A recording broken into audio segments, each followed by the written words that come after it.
Halo semuanya, welcome back to my channel. Percobaan pembentukan pelangi sederhana menggunakan CD dan senter from TPB 35. Berikut ini anggota-anggotanya.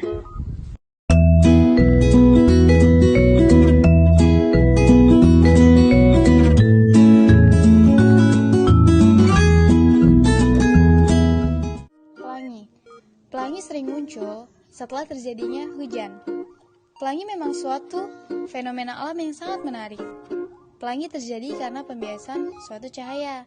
Cahaya matahari yang melewati sebuah tetes hujan yang akan dibiaskan melewatinya. Proses pembiasan ini memisahkan cahaya putih menjadi warna spektrum. Apa sih warna spektrum itu? Warna spektrum adalah warna merah, jingga, kuning, hijau, biru, nila, dan ungu.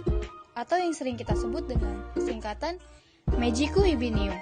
Kemudian warna-warna ini memantul di belakang tetes hujan, yang akibatnya cahaya tampak melengkung menjadi sebuah pelangi. Tapi, pelangi tidak hanya bisa dilihat setelah hujan loh. Kita bisa membuat pelangi sendiri di rumah. Yuk, dicek videonya.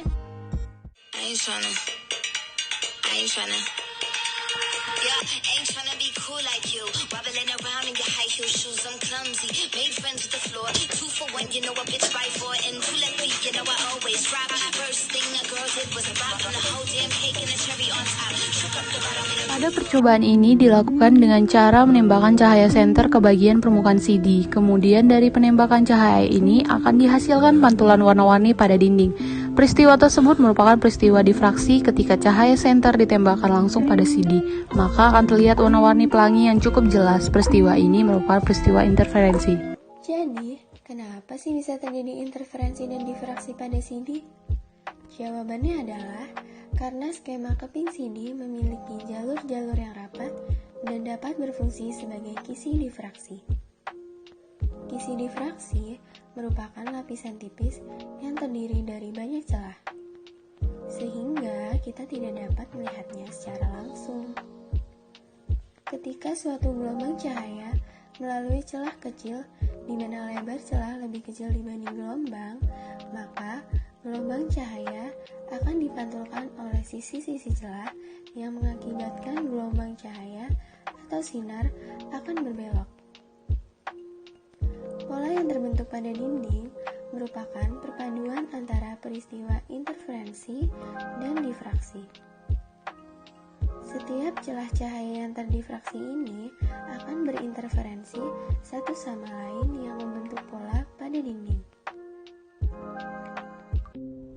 Pada percobaan ini, menggunakan kisi difraksi untuk menguraikan cahaya campuran menjadi pelangi. Dengan persamaan, D sin theta sama dengan M dikali lambda. D merupakan jarak antara tiap celah pada kisi, theta merupakan sudut keluarnya cahaya, lambda merupakan panjang gelombang, dan koefisien M merupakan bilangan bulat yang menunjukkan orde difraksi. Cahaya yang panjang gelombangnya berbeda akan dibelokkan pada sudut yang berbeda pula dan menghasilkan penguraian spektrum. Untuk sudut kecil, tangan suatu sudut sama dengan sinus sudutnya diperoleh sin theta dianggap sama dengan tan theta sama dengan Y dibagi L. Y adalah jarak terang ke N dari terang pusat dan L adalah jarak celah ke layar. Berdasarkan persamaan tersebut, dapat dinyatakan D dikali Y per L sama dengan M dikali lambda. Sehingga untuk menghitung tetapan kisi dapat ditentukan dengan persamaan D sama dengan M dikali lambda dikali L per Y. Warna pelangi pada bagian bawah CD adalah contoh interferensi pada gelombang cahaya. Rumus untuk interferensi yaitu pada pita terang D dikali Y per L sama dengan M dikali lambda. Dan untuk pita gelap D dikali Y per L sama dengan M dikurang setengah dikali lambda. Dengan D jarak antar celah, M adalah orde, lambda merupakan panjang gelombang, Y merupakan jarak pita orde M ke terang pusat, dan L merupakan jarak celah ke layar. Keunggulan menggunakan CD, harga terjangkau, desain sederhana.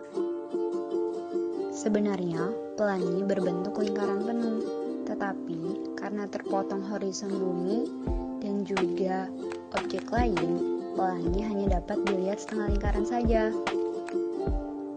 Pelangi terjadi karena pembiasan cahaya pada sudut 40-42 derajat. Sudut pelangi merupakan sudut yang terbentuk antara aksis dan titik puncak pelangi.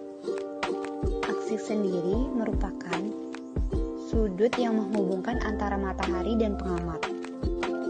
Definisi pertama kali pelangi oleh Aristoteles menyebutkan bahwa pelangi adalah refleksi cahaya matahari yang dipantulkan awan. Selanjutnya, definisi pelangi disempurnakan oleh Alexander yang menemukan perbedaan warna langit yang ada di dalam lengkungan pelangi dan di luarnya.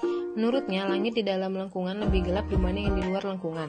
Pada masa yang berbeda, pengertian pelangi menurut Roger Bacon pada tahun 1266 bahwa posisi pelangi berada di sudut 42 derajat.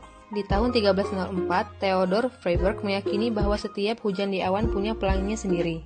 Newton mendefinisikan pelangi selanjutnya. Perbedaan warna pelangi terjadi karena perbedaan panjang gelombang cahaya matahari yang dipantulkan oleh awan. Pada 1803, Thomas Young menunjukkan bahwa gelombang yang berasal dari dua sumber gelombang menghasilkan perbedaan terang dan gelap di sekitar pelangi.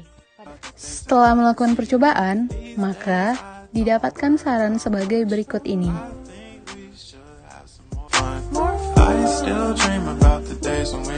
Sekian dan terima kasih.